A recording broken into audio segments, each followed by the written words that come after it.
पत्नी, अजी सुनते हो, इस बार दिसंबर की छुट्टियों में कहाँ चलेंगे? पति रोमांटिक अंदाज में गुनगुनाते हुए, जहाँ गम भी ना हो, आंसू भी ना हो, बस प्यार ही प्यार पले। पत्नी, देखो जी, ऐसा तो बिल्कुल हो नहीं सकता। मैं तो साथ चलूंगी ही चलूंगी।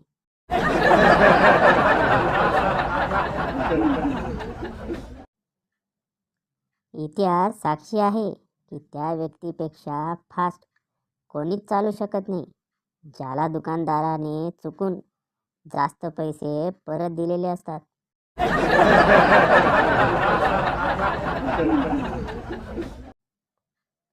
मुलगा, मी जर तुला किस करून पळून गेलो तर तू काय करशील?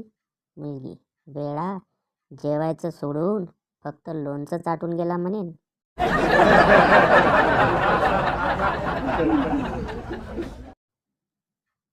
खराब फोन नोकिया 1100 होता. व्हायब्रेशन मोडवर जर टेबलवर ठेवला ना, नाचत नाचत जवळ येऊन म्हणायचा, मालक, कोणाला तरी तुमच्याबरोबर बोलायचं आहे.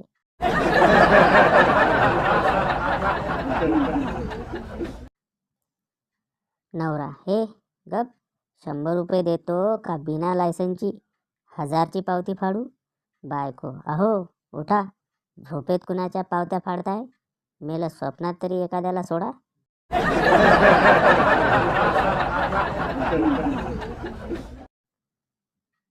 ह्या वर्षी घरी कोणते कॅलेंडर घ्यावे यावर गेली आठवडाभर चर्चा होती. शेवटी काल निर्णय झाला.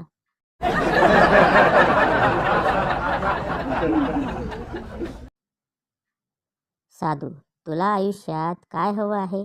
गण्या, पैसे. साधू, ते थोडा वेळ बाजूला ठेव.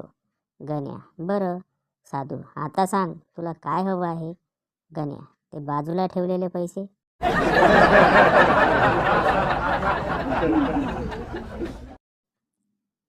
बायको झोपेतून उठलेल्या नवऱ्याला, हो उठा, नाश्ता बनवा लवकर. नवरा उठून बाहेर जाऊ लागतो. बायको, तिकडे कुठे चाललात? नवरा, वकिलाकडे घटस्फोट घ्यायला. काही वेळाने नवरा घरी येतो आणि ओट्यावर भाजी चिरायला लागतो. बायको, काय झालं? नवरा, वकील साहेब भांडी घासतय.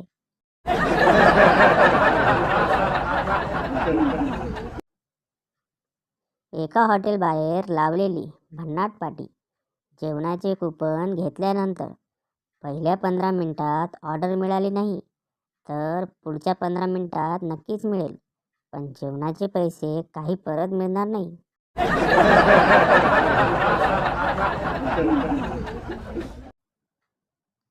कोर्टात बलात्काराची केस सुरू असते. वकील, जेव्हा तुमच्यावर बलात्कार झाला तेव्हा तुम्हाला कसं वाटलं? चावट पिंकी, काय सांगू साहेब, पेढा जबरदस्तीने चारला तरी गोडच लागणार.